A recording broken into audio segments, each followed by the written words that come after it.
Assalamu alaikum, ladies and gentlemen. Assalamu alaikum, boys and girls. Welcome back to the Raw Islam podcast. Tonight we are here. It is Tuesday. It is the East Coast. It is past 8 o'clock, so it must be time for the Raw Islam podcast. We are coming to you live from Washington, D.C. and live from Florida because we are covering the entire East Coast except for New England because we don't go that high. But we are here, and I know we have viewers in New England, and they'll join us here eventually. But we are here for another mind-bending, life-altering episode of the Raw Islam podcast. And tonight, we are getting ready. We are gearing up because we're going to be talking about what's coming around the corner very, very, very soon.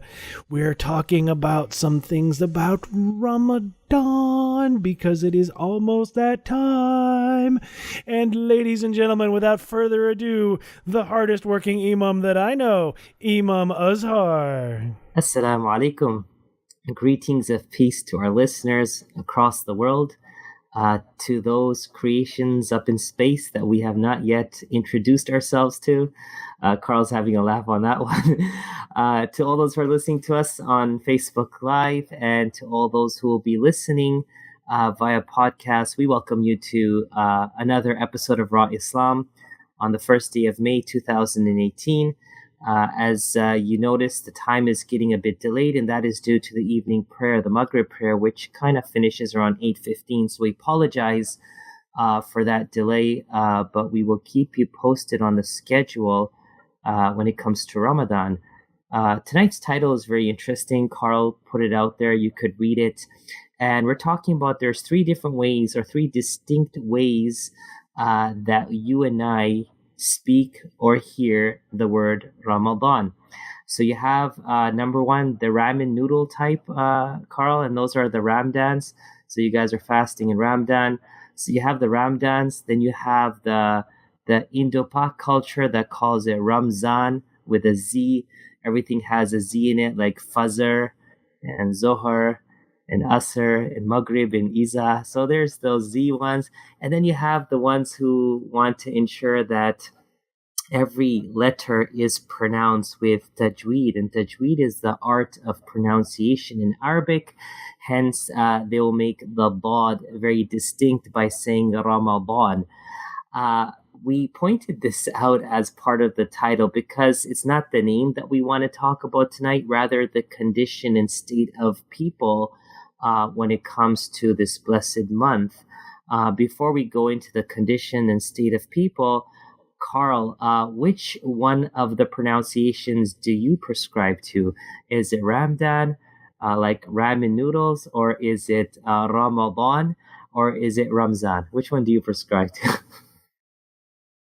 I am a Ramadan kind of guy. That's where I sit. I'm not a ramen noodles kind of person, and I get confused when I see things spelt with a Z because as a non-native Arabic speaker, and I see things spelt with a Z, I get very confused. I get very lost.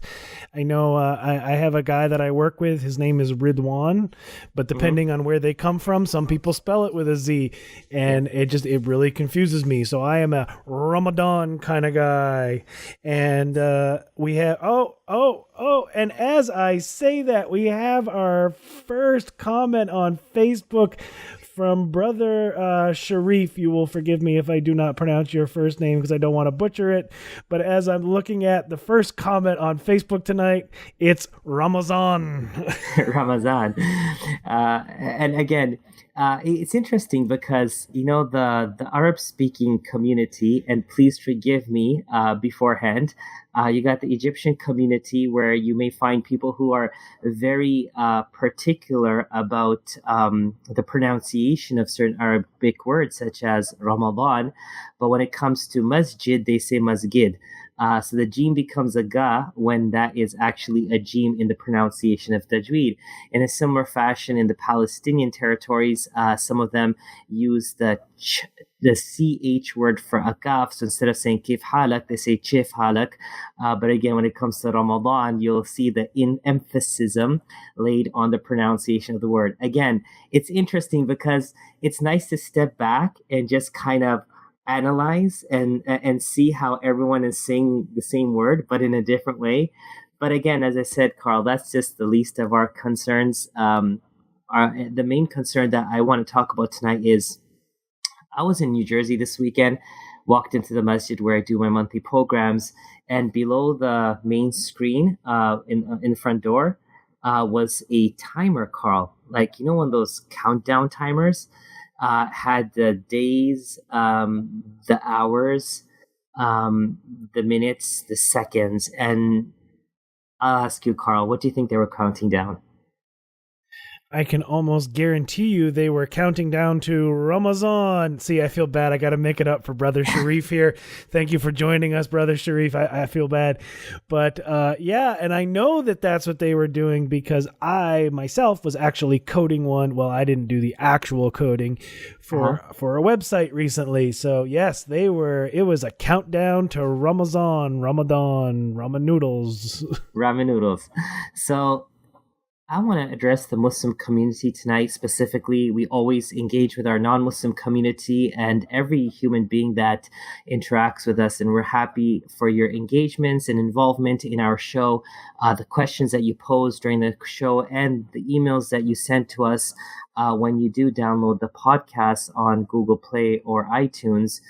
But tonight we have to talk about something serious, Carl. When I walked into the mosque, and I saw that there was like 18 days or 16 days left, whatever it was, my heart kind of sank because, sometimes when someone keeps on telling you, Carl, 5 minutes, Carl, 3 minutes, Carl, 2 minutes and 22 seconds, Carl, 1 minute and 11 seconds, Carl, 36 seconds. What goes through your mind? I'm not going to tell you what goes through my mind, but what goes through your mind? If someone was doing that, especially if it was, for example, you're playing a game of chess or you're playing Jenga. I think Jenga is the best example. And you're just trying to pull out that block, not knowing you're going to drop everything possibly, but someone keeps on reminding you the time. How would you feel at that moment? I want to ask that to our listeners and to you too, Carl. What would you feel at that moment?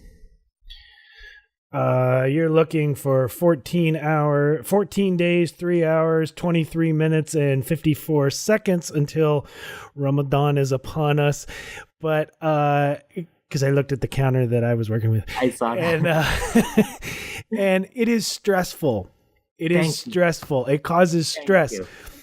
And I will tell you that as especially, and I know this is my military training, where it's like, if you know something's coming up, be ready for it. If you're meeting, and I will tell you that my first experience with this was when I went out west.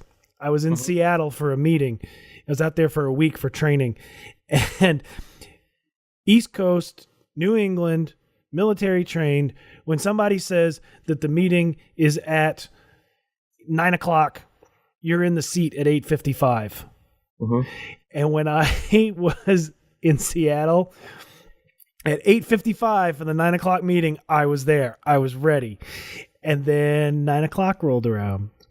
And then 9:05 rolled around. And 9:10 people started to show up with their coffee because it's the West Coast and people are cool and laid back. And I realized that I live on the wrong coast. Well, see, you are doing what's right, and what's the discipline. What a good human being that understands the importance of discipline of time would do. Although there's articles written of people who are late, there may be something different about them, positive, not negative. But the stress factor is actually dawning on many when you're constantly reminded. When you're constantly reminded through social media or emails. It may be Islamic websites that are sending you emails and they're telling you there's like 2 weeks to go to Ramadan and there's a few days to go to Ramadan. It doesn't make you feel any better. And I agree with Carl on that. It's really stressful. And at that time, I noticed that there are three types of people. The number one is the one we'll just point out. We all know across the board, the one that is a systematic Muslim that knows that as soon as Ramadan starts, okay, we're fasting, we're waking up 5 in the morning, we're starting at 5:30, we're breaking our fast at 8 o'clock, we're going to go Tarawih at 9:30, we're going to pray from 10 to 11:30, we're coming home and going to sleep by 12:30. The robot Muslim. And again, no criticism intended here. Good stuff. You're sticking to a schedule. You're sticking to a regimen. You're doing your stuff, which is perfectly amazing. But by the end of the 30 days, what you can accomplish is that there was a consistency of waking up in the morning, doing your prayers, eating your pre-dawn meal, going to work, coming home, breaking fast, going to mosque. A consistency. It looks beautiful, Carl. It's like a real good work of art that has all, like, if it was an essay or a resume, like, has all the T's crossed and all the I's dotted. It looks perfectly fine. But Carl, that's a type of work that I can't do. I can't do that. I'm gonna have inconsistency in my work. So all due respect to those who are like military style regiment Muslims that know how to click on and click off. The day Eid is done, then the next morning they're not going to wake up at 5. They wake up at 5:30, 6 o'clock, do their prayer, and go on with their lives. But the thing is, that's the regiment Muslim. The second type of Muslim is the party Muslim. So, Carl, have you heard of people that now celebrate at funerals? There's a party at funerals, like where now we say we celebrate that person's life. It went on from saying, you know what, why mourn the loss of an individual? Because they would have wanted that we celebrate their accomplishments. So we went from celebrating their accomplishments and celebrating their life and celebrating their legacy to making a funeral a celebration. So you go to a wake or anywhere else, it's like there's drinks, there's coffee, there's people talking, there's seldomly anyone praying, people are more socializing. Hey, we're catching up, we haven't seen each other for a long time. So what's happening now is that as we have given a total facelift to certain practices, just like I would assume Christmas, the way it was celebrated back in the days and the way it's celebrated now, the way we mourned in funerals to how we celebrate and socialize now, there has been a 180-degree change. In the same fashion, the Ramadan month for some is no longer a priority of fasting and praying and voluntary devotion and reading Quran. It's more about how many dinners we're going to go to, how many dresses and how many suits and how many kurta shalwars or how many jubbas we need and how many different garments we need to adorn ourselves with and how many different places we need to go and how many different places we need to feed. It's all about that. So Ramadan's going to be done for them also. There's going to be a beginning and an end. And then there's going to be a look back at this that, we accomplished a lot of social interaction, but the substance of Ramadan is missing. Carl, have you noticed that on your end where it's just like a celebration? Ramadan is a celebration month more than anything else. I get exactly what you're saying, and I know those people, and I'm in that atmosphere. I mean, I'm very comfortable in just saying that I know, Ramadan, like we said, it's 15 days away, 14 days and some change. But I can tell you that in the last week, my Facebook events has just started, just pop. Hey, iftar. And it's like, when is the quiet time? When is the reflection time? When is the other thing I'll say, and I know it may make me sound like a bad Muslim, but mashallah to these brothers and sisters that can do tarawih after work and then get up for suhoor in the morning and then continue on with their day. Mashallah. I don't have the capacity physically to do that. And so and I've been, I think it was last year maybe, I went out to an iftar. We got to see people we don't normally see. It was a little bit of a celebration, kind of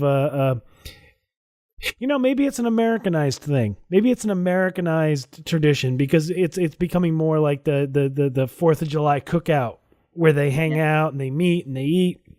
And then people leave and then go to Tarawih. And then you'll get text, hey man, come on out. We're going to Sahur at this place. And it's like, yo, I got work in the morning, dog. I ain't getting up for that.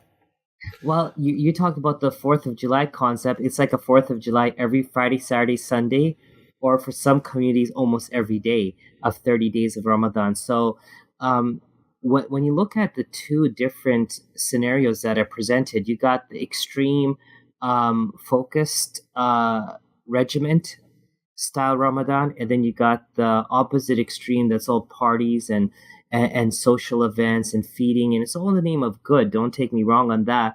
But then there's a third category, and that's the Muslim that looks from the outside and says, there's 13 days left. I don't know what to do. I don't know how to prepare. And then you got these mega speeches about all the virtues of Ramadan, and then you got those conferences or seminars about the do's and don'ts in Ramadan. And then you have me saying, you know what? I don't think I could do this because I'm seeing a regiment style Ramadan and then I see a party style Ramadan, and I'm confused in between the two of those. And that's the territory that I want to connect with, because sometimes you feel there, like, you know what?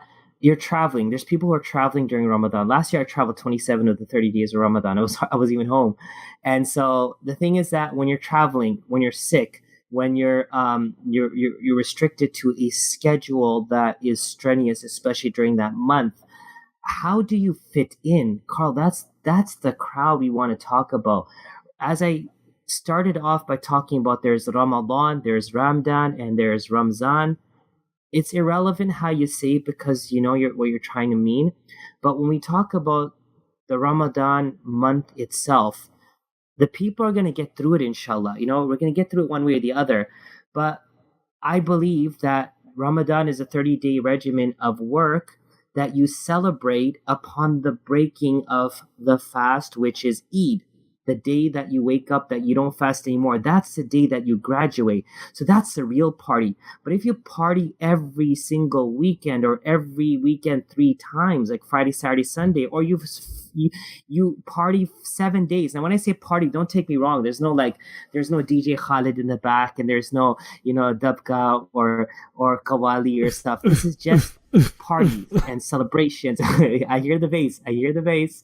So what happens is that you tell yourself, I could do that without Ramadan. You could go anywhere and party. But when you talk about a person who is so committed and you feel so bad that I can't even finish a Quran, I can't even, forget finishing a Quran, I can't even finish a chapter, where do I go? So the answer for that today is Ramadan is a moment of seclusion wherein you can find your soul, wherein you can gain that sense of serenity by small acts of devotion. You know what? I can't read the Quran. It's hard for me. So you know what I'm going to do? For 10 minutes, I'm just going to open up and just look at it. Just going to open it up and look at it. I can't pray Taraweeh at night. So what I'm going to do is after my Isha prayer, I'm going to pray 2 rakats and maybe 4. If I'm lucky, I'll do 6. If I've never been to the mosque the whole year, I'll try to go on my Fridays. If I don't even go on Fridays in my life, I'll try to go for the last Friday. You know, Carl, what's missing in our Islam is a build-up process. There's either this and there's nothing below that. And the question is that if you're on the 1,001 flight or the 1,001 step and there's no stairway to get there, how are we expecting the ummah to connect? I feel a person who's new to Islam, who's born a Muslim, generation-old Muslim, a person who is knowledgeable or not, I think we all can do what I just said. Just seclude ourselves, find our soul, and build that serenity through small acts of worship. So Ramadan's your moment. It's not the community moment. It's not the family reunion. It's not the types of food you eat, and it's not the amount of weight you gain, because nowadays, Carl, Ramadan's all about how much weight people gain, and they talk about it. You know, they say like in Urdu, forgive me, yaar, yes Ramzan humne itna khaya ke bas pet bara ho gaya. Like we ate so much in Ramadan, my stomach is blown up, and you're happy about that. You're bragging about that. Like, guys, this is not Ramadan. We do not feel Ramadan anymore. It's all superficial. It's all balloons and bells and whistles, but there's no feeling. So I hope that one day I could be a regiment Ramadan Muslim that feels what they're doing, not does what they're supposed to do, but feels what they're doing because they know that it's good for them. But until then, I need to bypass the party time and the social time and just seclude yourself. My advice to the community before I get back to Carl, because I've been talking for too long, is how can I seclude myself from the world? That is my moment. The second I put my phone into the charger and I stick the charger into the wall, it's no longer in my hand. It has to stay here on the top of this little table until I come back when it's 100%. Until then, it's secluded from my hands. My hand is away from it. Ramadan is find yourself. Ramadan is find inner peace. Ramadan is glow with that inner peace. So when you come from for the Eid prayer, that light emits from your face and body that you have found serenity. If we could just start with that, Carl, that's step 1 to 10 maybe. We got 991 steps to go. But you know what? I think laying 10 steps tonight is better than none. What's your thoughts on that? I don't know what to do first. So my thoughts on that is that the first step is always the most difficult. But in order to start a journey towards anything, you have to actually take that first step.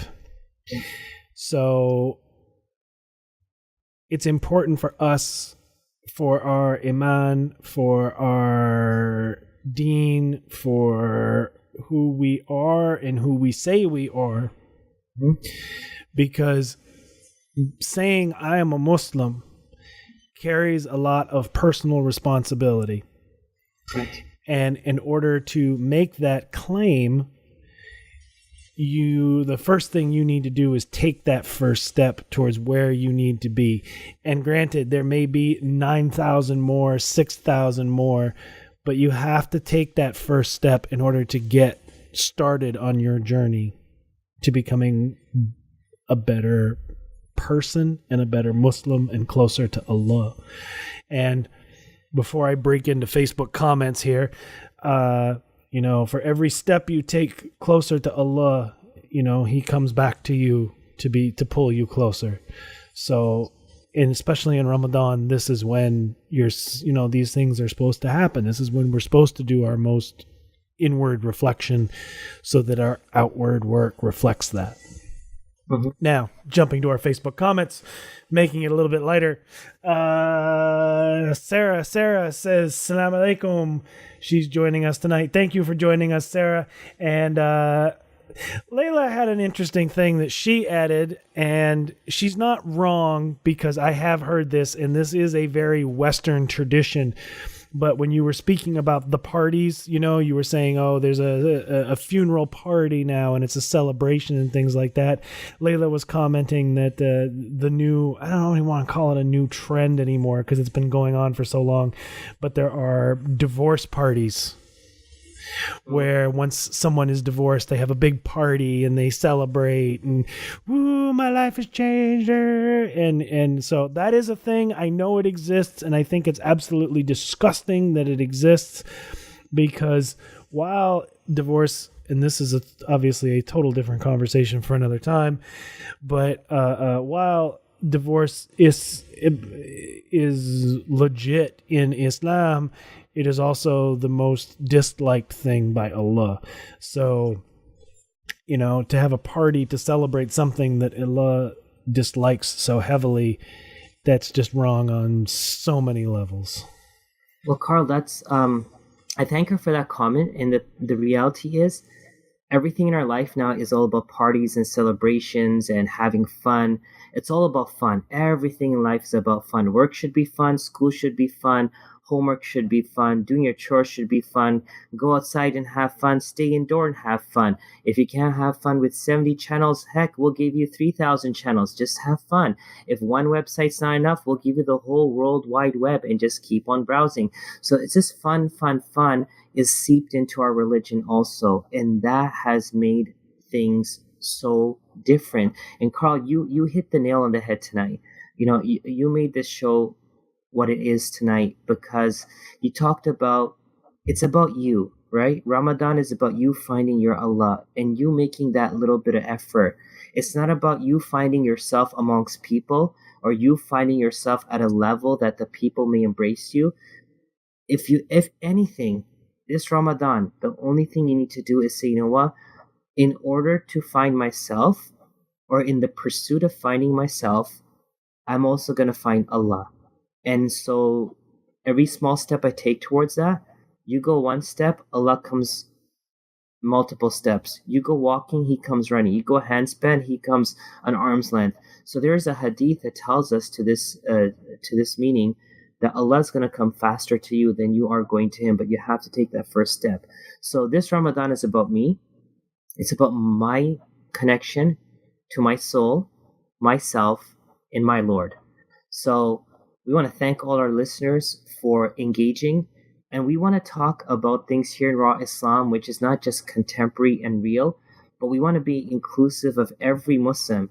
We talked about those tonight that are getting ready, that are tuning up to jump into this race and finish, and they will, inshallah, by fulfilling all the acts and the prescriptions and the Qurans and the dhikr. There's going to be those who are going to fulfill it by feeding and eating and celebrating and helping, which is great. And then there's those who don't feel that they have a part in either of these cultural phenomenons or the religious practices. You know what? Your field is with you. 1 month about you, the rest of 11 months, we could do what we want. But I'm confident if we were to build this 1 month correctly, then I think our perspective and outlook on how we see ourselves, our life, our religion, our God, and the rest of the world will change drastically. And that doesn't happen by mental exercise. That happens by spiritual enlightenment. I often forget to turn my mic back on, but anyway. One more popcorn? No, because the kids are playing video games and it gets loud. So one more comment from Facebook before we wrap up.